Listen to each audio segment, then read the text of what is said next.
Thank you. So I want to start off with a little admission. You see, I cheated on something. And the slides you see above me, I've actually never seen them before. Because I've been diagnosed with a case of what's called extreme slidophobia. It's a real thing, don't worry about it. And I've had it for a long time. And I've spoken around the country, and I've been told, and I've been able to escape the need for slides, but not today. And so when I was told I needed to have 20 slides, I freaked out. And so last week I was stressing out, and I was trying to craft my story to fit the slides, and that just wasn't working. And it dawned on me, my talk is about outcomes versus inputs, and the anxiety I was having about the slides were inputs that were unnecessary to the impact, the outcome I wanted you all to have for my talk. So I said, F it. I grabbed 20 random slides, and I sent them to Chad, and now you're seeing them today.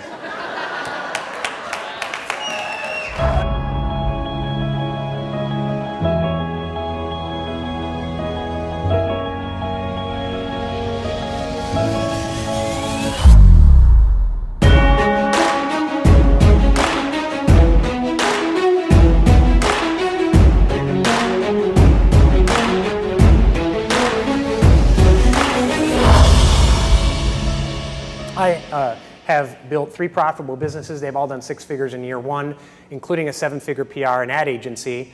Long story short, I shut that down overnight because I was unfulfilled, I was overwhelmed, I was frustrated, and I wasn't living my purpose. And a lot of people ask me what I do now and why I shut it down, and that's why I wear this shirt. The shirt asks a simple question: what does freedom mean to you? And if you can't answer that question, and more importantly, if you can answer that question, but you can't even picture living with freedom in your life, then that's the type of person, you're the type of person I help. And I tried a lot of self-help programs, like the books, and they say, do 36 handstands in the morning like Richard Branson does. And if you do that, you too will be a billionaire like Richard Branson. I'm exaggerating, but a lot of those self-help programs are like that. They try to get you to mimic a system or process based on the behaviors that may or may not work for someone else. And we are all unique human beings. We all have unique talents, which I'll talk about in a little bit. And I came upon the Gallup StrengthsFinder program, and it really spoke to me because it was about using those innate talents, those talent themes, those naturally recurring patterns of thought, feeling, and behavior. When you productively apply them, you can turn them into strengths, and when you combine those with your skills, your knowledge, your passion, your education, they become superpowers. So let's think about some other unnecessary inputs. How about like 90% of meetings, right? You ever have the phone call to plan for the meeting, to plan for the phone call, to plan for the real meeting? And then you're going to have 3 meetings after that just to debrief, just to make sure. The only outcomes of those is feeding the narcissism of whoever called the meeting in the first place and those 2 to 3 other jackasses who extended the length of the meeting because they like hearing themselves talk. A lot of us live our lives based on inputs, those BS inputs. Hey, what did you achieve today? Oh, I was real productive today. I got 20 or 30 things done. I got up earlier. I worked more. I got in the office late at night. That's not productivity. That's called getting more shit done. Real productivity is about outcomes versus inputs. It's about finding the straightest, shortest, simplest line to your outcome and plotting it and living it. Finding that destination on the map and reverse engineering it so that when I ask you, what did you achieve today? You know those 3 things. There's just 3 things, and if you're doing more than 3 things, there's something wrong and you're just being busy, because busy is a choice.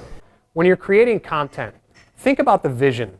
Your purpose for your business, your purpose for making the content, the impact you want it to have on people, and combine those, you create a compelling vision to tell your story, and that's when you're on fire. But I want to talk about Batman today, because if you ask Batman or Bruce Wayne, who are you and what do you do? He might stand up and say, I'm Bruce Wayne, and I fight crime, and I'm in law enforcement, right? How would that differentiate him from a cop, from a DEA agent, from a US Marshal, from anyone else? And in Batman Begins, which was the first Christian Bale Batman movie, they asked him, why bats? He said, because they frighten me. And if you remember, when he was young, he fell in a well full of bats, was terrified. And even as an adult, he would have nightmares about it. And so his very purpose was about more than just stopping crime. It was about striking fear into the heart of criminals in Gotham. That was his purpose. It was also the impact he wanted to have. It was his vision statement. His story and his brand were all tied up in one. And so I share the poop emoji with you to highlight the fact, and Thomas kind of touched on this, no one gives a shit about your company. They don't care about the bells, the whistles, the features, anything. No one cared about my coaching company. They cared about the impact. And no one knew this better than Steve Jobs, who, when he returned to Apple, said the key to reviving Apple's brand isn't talking about megahertz processor speeds, how great we are, how much better we are than Windows. We have to talk about something much deeper. And he derived this vision for the company. He went on to launch the Think Different campaign, which didn't show a damn product. Albert Einstein, Muhammad Ali, Martin Luther King Jr., right? Did not show, the iPod, iPad, iPhone wasn't even invented yet. And so he understood that concept of purpose plus impact, creating a vision. I'm Curt Mercadante. Thank you very much.